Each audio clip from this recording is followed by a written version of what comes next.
واپس آتا بکریاں بھی چراتا، اس آیت کو یاد بھی کر لیتا، اس آیت کو یاد بھی کہتے۔ جب انٹرویو ہوا تو 7 سال کی عمر میں پوری قوم کا امام تھا۔ پوری قوم کا کیا تھا؟ وہ سے بولے کیا تھا؟ کون سا امام؟ آج کے دور کا نہیں، دور رسول۔ تھوڑا سا اور آگے بڑھے، یہاں رک کر ایک بات سمجھاؤں میں۔ پہلی بات یہ سمجھیں، میرا سمپل انٹروڈکشن، کوئی میری بات والی بات سے نہ سمجھے کہ مولوی صاحب کسی اور رکھی دے گے۔ میرا نام شکیل احمد ثقافی، الحمدللہ الحمدللہ الحمدللہ پکا سنی حنفی بریلوی اتاری، پکا سنی انشاءاللہ، پکا بریلوی انشاءاللہ، اور انشاءاللہ پکا اتاری، کوئی کمپرومائز کی بات۔ لیکن دور جدید کا سب سے بڑا فتنہ جو ہمارے اندر سے کھا چکا، میں نے راستے میں رنگ روڈ سے 2 کلومیٹر انٹر ہو کے رائٹ لینا ہے، میں چلا گیا 4 کلومیٹر آگے، 4 کلومیٹر آگے جانے سے میں 1 گھنٹہ لیٹ ہو گیا۔ جو بندہ پوری عمر ہی کسی غلط راستے پہ رہے وہ جنت کی طرف جا سکتا ہے مرنے کے بعد؟ جا سکتا ہے؟ ہدایت کا راستہ ہم نے غلط چوز کر لیا۔ We have to change our way. We are totally wrong.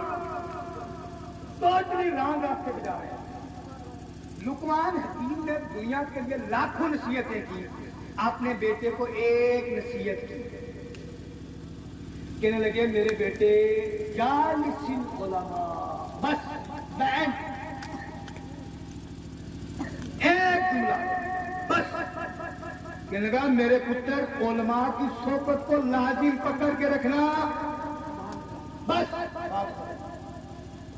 دور جدید کے اندر مسئلہ یہ ہے، پریشانی یہ ہے کہ ہم نے راستہ جو پکڑا ہے، 2 راستے پکڑے۔ ایک وہ پکڑے جو کہتے ہیں کہ اولیاء سے کچھ نہیں ہوتا، ولیوں سے کوئی سروکار نہیں ہے، ان کے لیے یہ پیغام قرآن پاک سورہ کہف کے اندر رب کائنات دوسرے رکوع میں ارشاد فرماتا ہے، فرمایا بھلائی وَمَن يُضْلِلْ فَلَن تَجِدَ لَهُ وَلِيًّا مُرْشِدًا، فرمایا اللہ پاک جس سے ہدایت کا دامن چھیننا چاہے اس سے نماز کو نہیں چھینتا، روزے کو نہیں چھینتا، زکوٰۃ کو نہیں چھینتا، حج کو نہیں چھینتا، شلوار اوپر کرنے کو نہیں چھینتا، تہجد کو بھی نہیں چھینتا۔ چھینتا کس کو ہے؟ فرمایا فلن تجد لہ ولی مرشدا، اللہ پاک اس سے پیر کامل کے دامن کو چھین لیتا، پیر کامل کے دامن کو چھینتا ہے۔ جب پیر کامل کے دامن کو چھینتا ہے پھر کیا ہوتا ہے؟ نمازی ہوتا ہے، داڑھی والا ہوتا ہے، قرآن پڑھنے والا، لیکن ہاتھ کے اندر ہدایت کا دامن ایک بات۔ جو دوسرے ہیں جن کی تعداد یہاں کثرت سے بیٹھی ہوئی ہے عوام و خاص، وہ یہ ہے کہ انہوں نے ولی اس کو سمجھا جس کے ہاتھ کے 6 کڑے ہیں، محلے سے نکلے حق ہو حق ہو، 10 قسم کی چادریں ڈالی ہیں، پتہ نہیں لگتا ہے یہ کسی پیڑ پہ ڈالی ہیں یا کوئی انسان چل رہا ہے، کوئی پتہ نہیں۔ بابا جی نماز بھی پڑھتے، بابا جی مدینے جا کے پڑھتے، کھانا ادھر مرتا کھاتا،